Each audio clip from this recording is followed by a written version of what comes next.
Добар ден, почитувани. Гостин во неделното интервју на Радио Слободна Европа е шефот на мисијата на USAID во Република Македонија, господинот Majkl Fric. Господине Фриц, дали најпрви можете да ни дадете преглед на главните активности на USAID во овој период? Well, since we talked last time, the basic focus is still the same.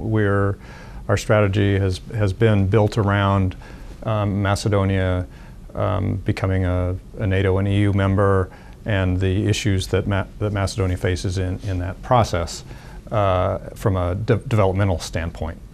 And so our program, which averages about $20 million a year, has been focusing in three primary areas. Education, which has a focus on basic education, workforce development, and minorities and interethnic issues. We have a democracy and governance program which focuses on decentralization, some more direct things related to implementation of Oak Ridge Framework Agreement. They also work with the judiciary in streamlining judicial processes. They have worked with civil society and a range of other smaller programs within that portfolio. And finally, we have our economic growth portfolio, which has had a focus on small and medium enterprise development. We've worked a lot in policy level, the policy framework, to try and make it easier for businesses to increase employment, to increase Macedonian exports, a certain focus on trying to increase foreign direct investment. That hasn't worked too well, but we also have a workforce component in there as well. Евидентно е дека Република Македонија има проблем со конкурентноста, со исклучок на суровини, се останато што се произведува многу тешко или воопшто не се пласира на пазарите во Европската унија или на светските пазари. Како може да се реши овој проблем? There have been some successes. It's as you point out, it's not the rule that Macedonia, as have a lot of countries in kind of the former socialist area, they were in many cases suppliers of bulk materials to other countries where things were processed, and so there's somewhat of a tradition of that here. But we're seeing some changes.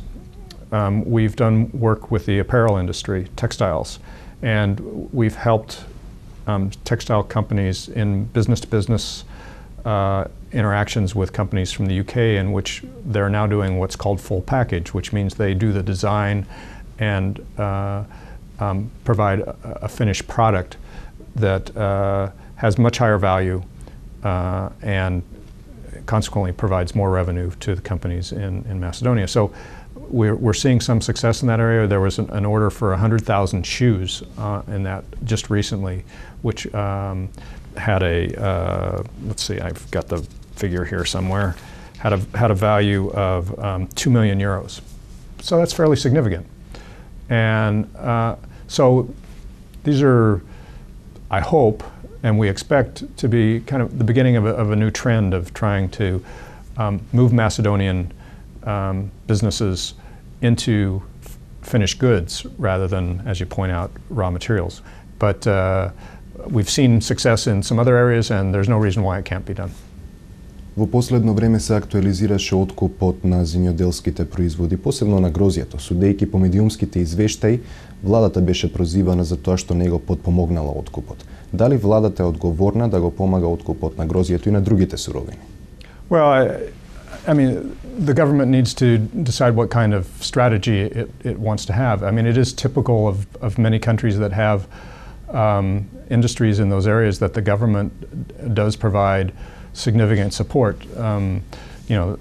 Examples: Australia, South Africa for wines, that they spend a lot of effort and money promoting wines of South Africa and wines of Australia as a group, not as individual producers or wineries.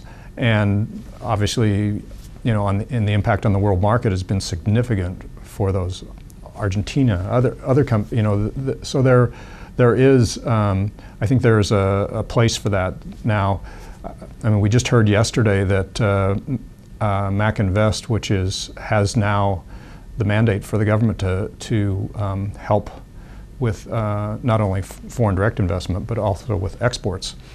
That unfortunately their budget for this next year is only 50,000 euros for that kind of support. That you can't do anything with 50,000 euros. It's going to be impossible for the government to, unless they increase the budget and provide adequate resources to MacInvest, for the country to really be a partner in trying to stimulate export growth. And we're only around for a few more years. The government really needs to step up to the plate to help. And it's I'm not dismissing that the businesses have a strong role in this. I mean, they're profit makers. They're not non-for-profits, and so in our projects they cost share. And so with governments, in these other countries, the businesses cost share and they pay a large part of it. But I think that you need to have organizations that help bring them together so that you develop brand recognition. Wines of Macedonia or other kinds of things, which is starting. That's starting to happen, but there are other sectors in which that can happen. Automotive, tool and die. Macedonia's got I think, potential for a very strong tool and die industry, and there's some positive things happening. We've helped companies participate in trade fairs in other countries, and some of the tool and die manufacturers have gotten significant orders and are starting to make inroads into the European automotive market. So there's a lot of potential out there, and it could be realized to a much greater degree if the government was more actively involved. Што е со конкурентноста на работната сила? Дали нашиот образовен систем произведува кадри кои можат да се снајдат на пазарот на трудот? Дали ни е конкурентна работната сила? Not yet. I mean, as I mentioned before, we're trying to work on those issues in terms of our educational programs, working with what kind of students are coming out of the education system. We're also working on the demand side. We've developed internship platforms which have been quite successful, but there's still a lot that needs to be done. There's in some markets. Take the apparel industry for example. It's a skilled labor, but it's not a highly skilled labor. But in certain parts of the country, you can't find people that are willing to work in the industry. There's a couple of textile companies that have based themselves here in Skopje, and it probably was a mistake on their part, because even though there's a lot of unemployed people here, they're not interested in working in the textile industry. Меѓународната заедница и експертската јавност забележуваат дека државната администрација е голема и гломазна. Како може да се реши овој проблем? Дали е неминовно опуштање на вработени во јавната администрација? There's no simple way to. I mean, if you look historically around the world, when countries have tackled issues of public administration and a bloated civil service, there isn't an easy way to do it. I mean, you do have to get rid of jobs, and in countries with high unemployment, it's very sensitive. So I think that there aren't easy ways to do it. I mean, we've encountered in the institutions that we work with, yes, there's a bloated civil service in some areas, but in other areas where they really need skilled people, they aren't there.